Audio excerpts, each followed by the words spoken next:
3 assassinations plotted by India on Canadian soil, U.S. indictment. Here's a summary of the article. A newly unsealed U.S. criminal indictment has unleashed an unprecedented flood of details about an alleged plot connected to the Indian government to carry out multiple assassinations in North America.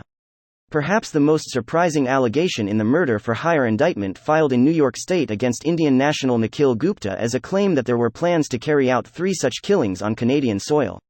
The indictment says an unnamed Indian government employee offered $100,000 for a contract hit on a Sikh separatist in New York and asked Gupta, 52, to arrange it. The indictment describes Gupta as a drug and weapons trafficker and says the purported Indian government employee promised he could make criminal charges against him disappear. The indictment says Gupta told the would-be killer around June to carry out the assassination as quickly as possible, but not at a sensitive political moment. The indictment alleges Gupta said he did not want the killing to happen around the time of a high-level US-India political meeting. Indictment mentions 3 feet jobs. In Canada, the indictment alleges the Indian government employee said the killing had accelerated the timetable for the assassination in New York. It's a priority now, he allegedly texted.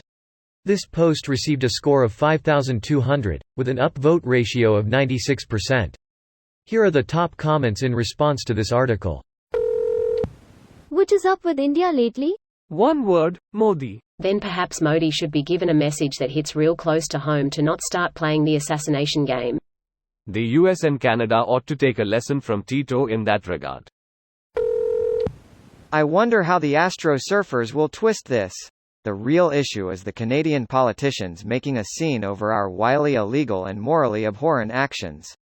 There are too many Indians, even in Canada, who don't seem bothered by extrajudicial killings by the Indian government. I don't think they really get the implications.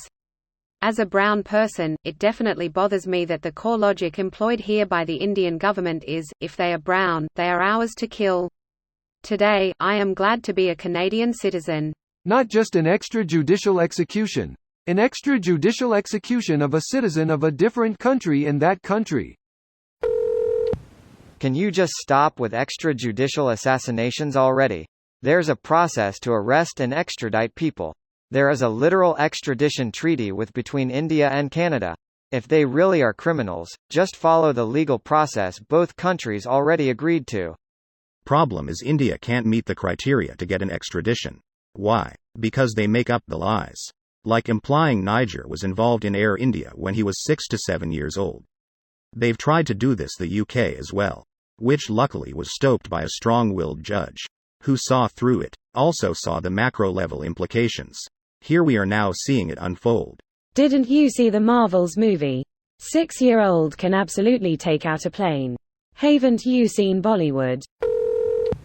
The United States just arrested a for-hire killer, hired by India, to kill a U.S. citizen. This is now the USA and Canada that the dictator is facing off against.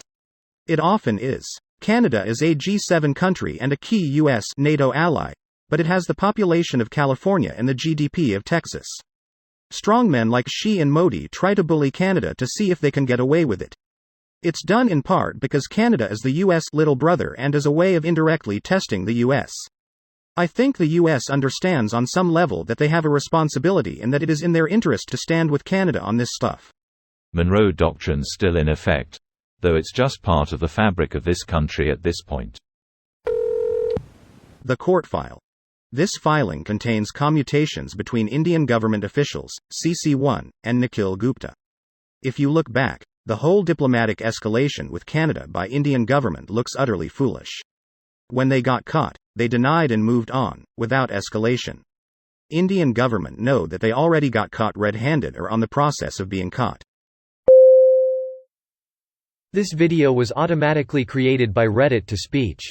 The article and comments in this video were selected from Reddit according to their upvotes, and any paraphrasing was performed by smmry.com, without any human intervention.